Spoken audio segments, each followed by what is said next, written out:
A vast expanse of the South China Sea shimmered under the afternoon sun on a pivotal day in the summer of 2025. At precisely 14:30 local time, the air was thick with humidity, and also, heavy with unspoken tension. This wasn't just any patch of ocean, it was a complex geopolitical chessboard, a nexus of international trade routes and disputed territorial claims. Here, the line between routine operations and a major international incident could be, honestly, perilously thin. Far below the waves, a Chinese Type 039 diesel submarine was attempting a delicate maneuver.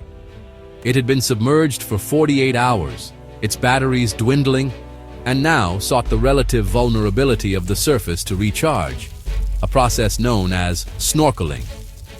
The submarine's crew believed they were operating in secrecy, a ghost in the machine of the deep. But unbeknownst to them, they were not alone. A United States Navy MH-60 Romeo Seahawk helicopter was methodically patrolling the area. Its mission was clear anti-submarine warfare. The Romeo, a flying pack of advanced sensors and weaponry, was the eyes and ears of a nearby American carrier strike group. It was operating in international airspace, about 50 nautical miles from the Chinese coast, well outside any nation's sovereign territory as defined by international law. The crew was focused, their training honed for exactly this kind of scenario. They were tracking the faint acoustic signature of the submarine, patiently waiting for it to reveal itself. This was a patient, calculated game of cat and mouse, played out miles from any land. The setting was one of serene, natural beauty, juxtaposed with cutting-edge military technology. The deep blue water stretched to the horizon, a seemingly peaceful stage for a drama of immense strategic importance. The American helicopter was a symbol of U.S. presence and its commitment to maintaining freedom of navigation in these contested waters. For the crew inside the MH-60 Romeo, this was just another day at the office, albeit an office where the stakes were incredibly high.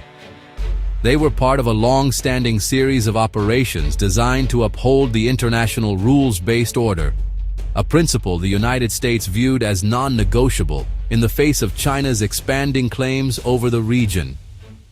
The serenity was about to be shattered. From a coastal airbase at Xiamen, the People's Liberation Army was scrambling its own asset. They had detected the American helicopter and interpreted its presence as a provocation. The order was given to intercept and intimidate. A Changhe Z-10 attack helicopter, a potent symbol of China's growing military might, lifted off with a clear and aggressive mission.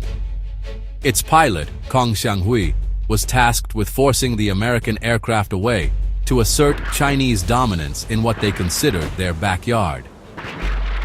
The stage was now set for a direct confrontation, a high-stakes aerial duel that would test the nerve, technology, and strategy of both nations in the skies above the South China Sea.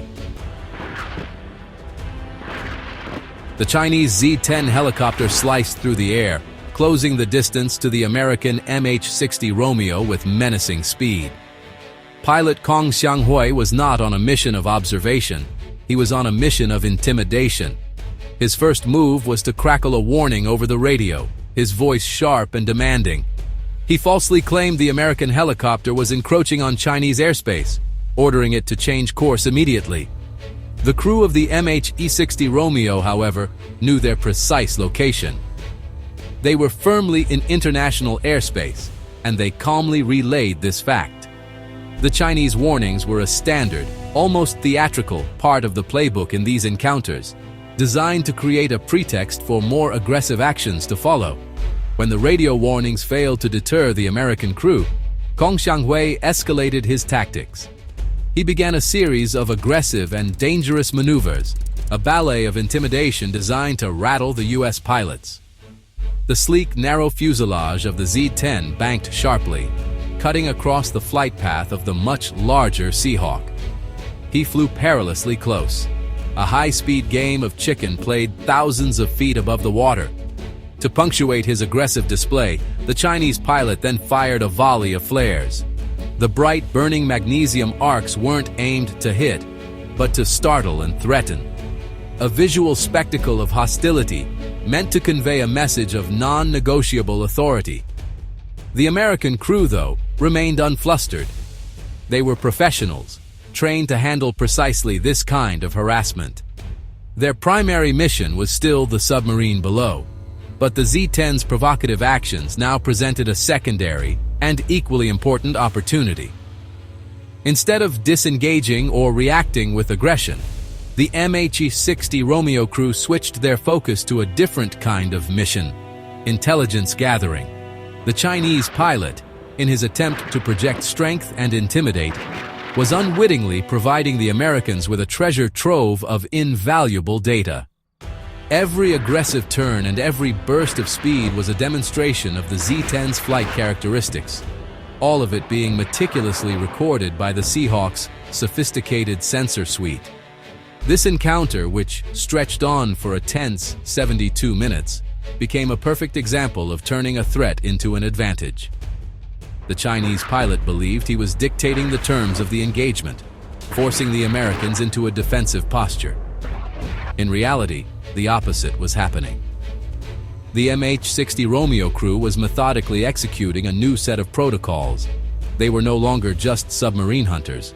They had become electronic intelligence sponges. The Z-10 was not just a threat. It was a live specimen in a real-world laboratory, and the American crew was diligently taking notes on every aspect of its performance, from its physical agility to its electronic heartbeat. As the physical ballet of aggressive flight maneuvers unfolded, a far more complex and invisible confrontation was taking place in the electromagnetic spectrum. The MH-60 Romeo Seahawk is not just a platform for weapons and sonar. It's a sophisticated node in a vast intelligence network. The American crew activated their ALQ-210 Electronic Support Measures pods. These instruments are designed to listen, to passively absorb all the electronic signals in the environment. As the Z-10 pilot grew more confident and aggressive, he began to make critical mistakes. He was broadcasting his presence not just physically, but electronically, and the Americans were listening to every whisper. The Z-10 systems began talking, and the ALQ-210 pods recorded it all. The American crew captured the specific frequencies of the Z-10 search and targeting radars, vital data for developing future jamming and evasion techniques. They intercepted the helicopter's communication protocols, which, to their astonishment, revealed a glaring vulnerability. The encryption standards being used were dated, based on a 2003 model that U.S. intelligence could easily analyze and potentially compromise. The Chinese pilot, focused on his physical posturing, was completely unaware that he was bleeding his most sensitive electronic secrets into the waiting ears of his adversary. This was a critical failure in operational security. Furthermore, the ESM suite did more than just listen to radios and radars.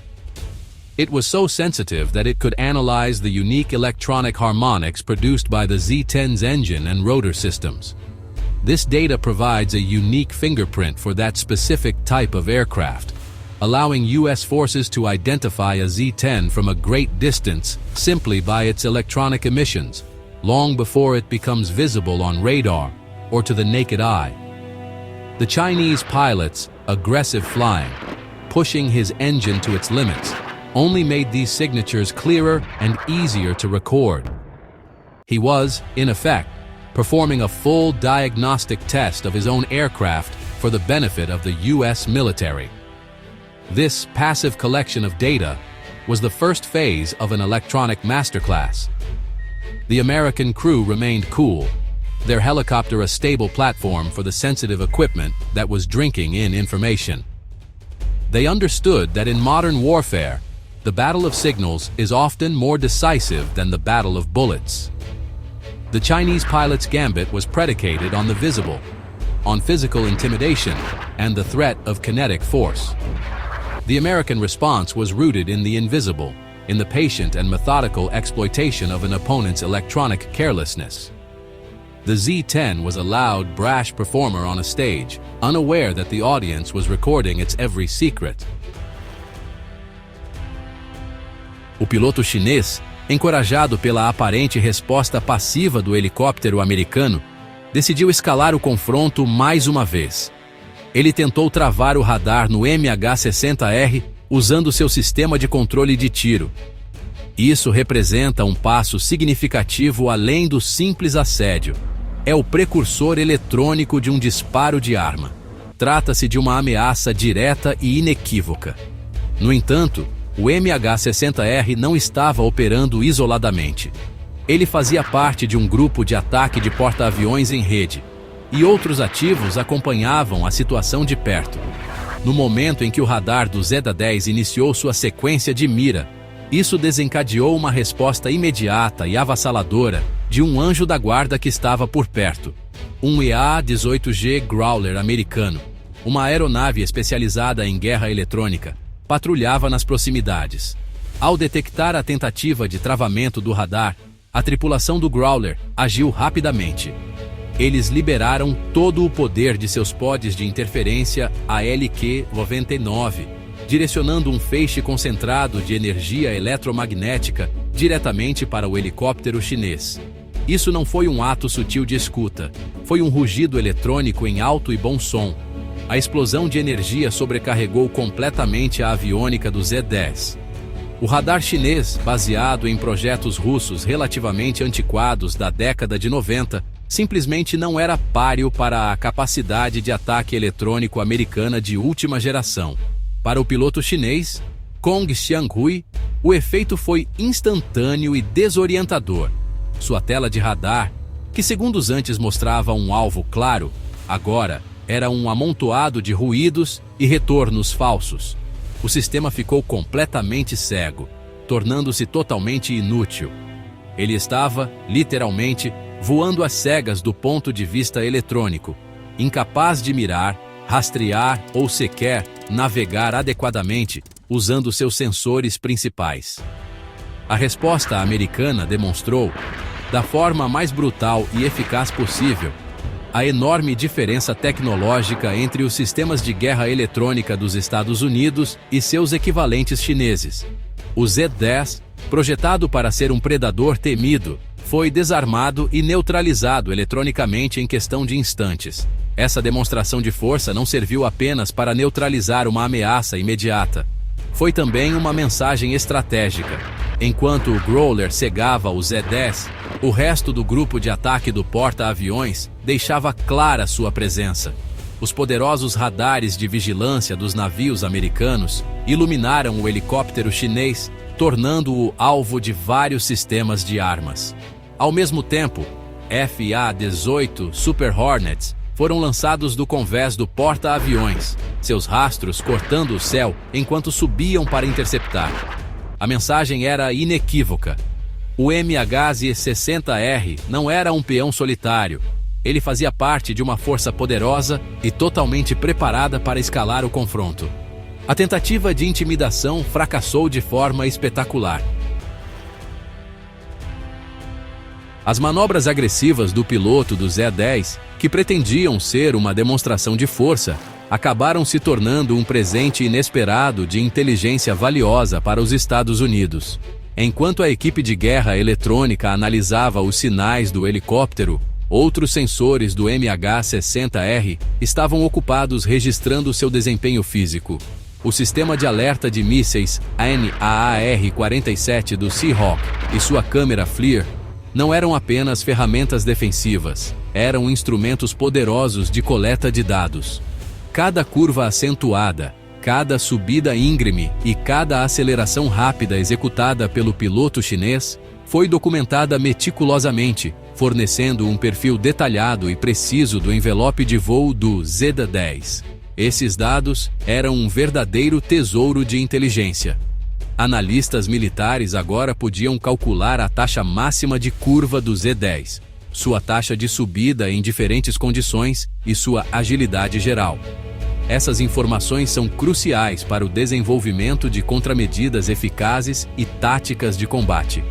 Pilotos em treinamento em simuladores podem agora enfrentar um Z-10, que se comporta exatamente como o real, permitindo praticar e aperfeiçoar estratégias de evasão e engajamento. Além disso, a câmera FLIR capturou uma assinatura térmica detalhada do Z-10.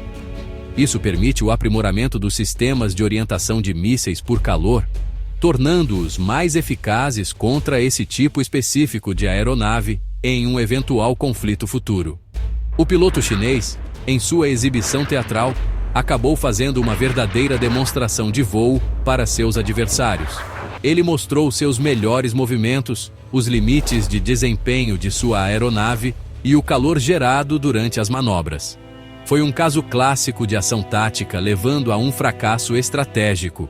O objetivo de curto prazo de intimidar um único helicóptero resultou na exposição, a longo prazo, dos segredos de desempenho do Z-10. O incidente forneceu à inteligência americana dados mais precisos e confiáveis do que anos de observação remota ou imagens de satélite poderiam oferecer. Foi uma lição sobre a lei das consequências não intencionais. A ironia da situação era profunda. Posteriormente, a mídia estatal chinesa apresentaria o incidente como uma expulsão heróica de uma aeronave americana provocadora, transmitindo imagens pixeladas para celebrar a suposta vitória do piloto.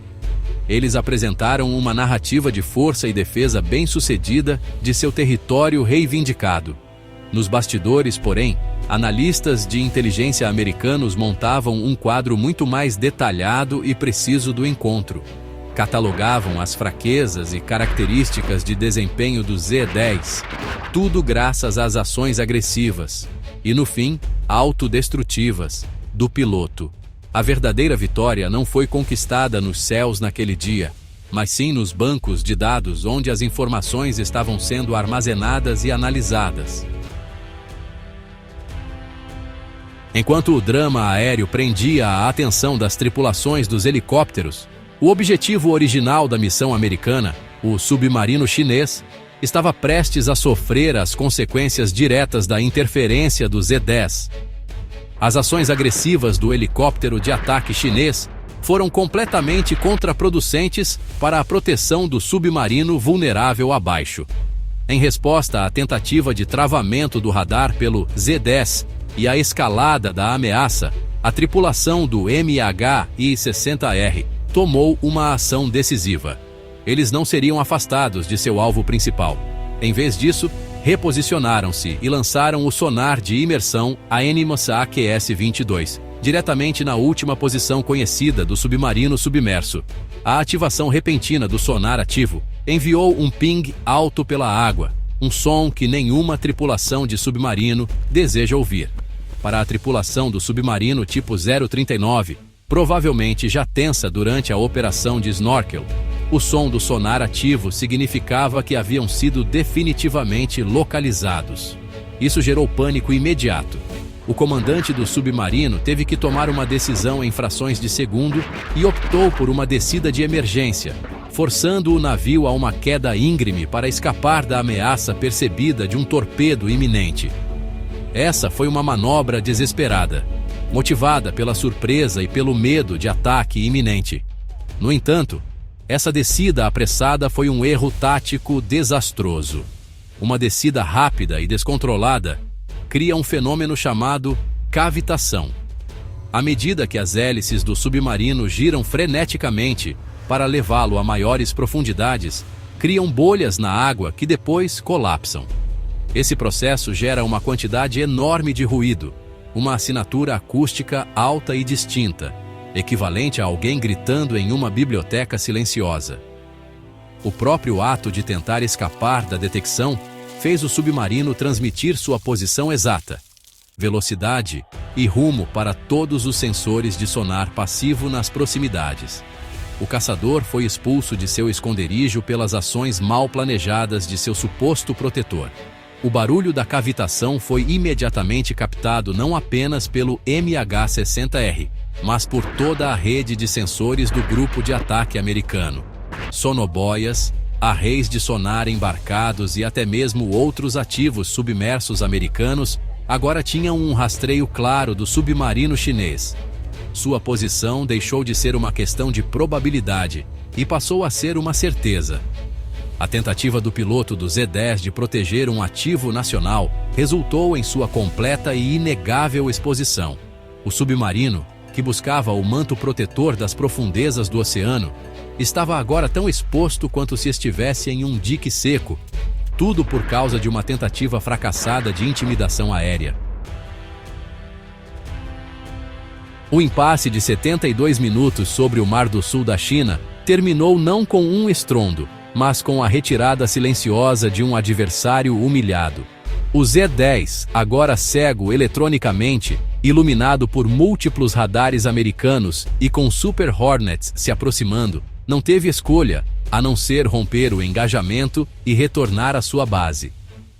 O MH-60R Seahawk permaneceu na área, sua tripulação continuando calmamente a missão, tendo transformado uma situação perigosa em uma vitória espetacular de inteligência. O incidente serviu como uma ilustração clara e poderosa do atual equilíbrio militar-tecnológico na região. Mostrou que a guerra moderna é uma disputa multidomínio, onde a superioridade eletrônica pode ser mais decisiva do que o poder de fogo cinético. Nos dias seguintes, as máquinas de propaganda de ambos os países entraram em ação. Em 1º de agosto de 2025, coincidindo com o aniversário do Exército de Libertação Popular, a mídia estatal chinesa divulgou imagens fortemente editadas e pixeladas do encontro. Eles exaltaram o piloto Kong Xianghui como um herói que teria expulsado com sucesso um intruso estrangeiro, uma narrativa criada para consumo doméstico, projetando uma imagem de força e determinação. Essa versão dos fatos, no entanto, omitiu cuidadosamente a neutralização eletrônica do Z-10, o fracasso de inteligência e a subsequente exposição do próprio submarino chinês. Era uma história totalmente dissociada da realidade tática do encontro. Para o Pentágono e analistas militares ocidentais, as lições foram claras e profundas. O incidente validou o grande investimento em guerra em rede, capacidades de ataque eletrônico e tecnologia de sensores superior. Revelou vulnerabilidades críticas no hardware militar chinês. E talvez mais importante, em seus protocolos operacionais. A tendência para posturas agressivas e teatrais criou oportunidades previsíveis de exploração. O encontro provou que uma força calma, disciplinada e tecnologicamente superior pode absorver uma ameaça e transformá-la em vantagem decisiva sem disparar um único tiro. A verdadeira batalha foi vencida não por agressão, mas por consciência superior da informação. Ao encerrarmos o ano de 2025, os ecos desse encontro continuam a reverberar pelos corredores estratégicos de Washington e Pequim. Foi um microcosmo da competição maior que se desenrola pelo Indo-Pacífico. Uma disputa de vontades, tecnologia e estratégia. O incidente serviu como um alerta para a China sobre os riscos da autoconfiança exagerada e os custos ocultos de um comportamento agressivo. Para os Estados Unidos e seus aliados, foi uma reafirmação de sua vantagem tecnológica e da importância de manter uma presença vigilante e profissional para garantir a liberdade dos mares e dos céus. A dança silenciosa dos sinais sobre o Mar do Sul da China disse muito mais do que qualquer palavra.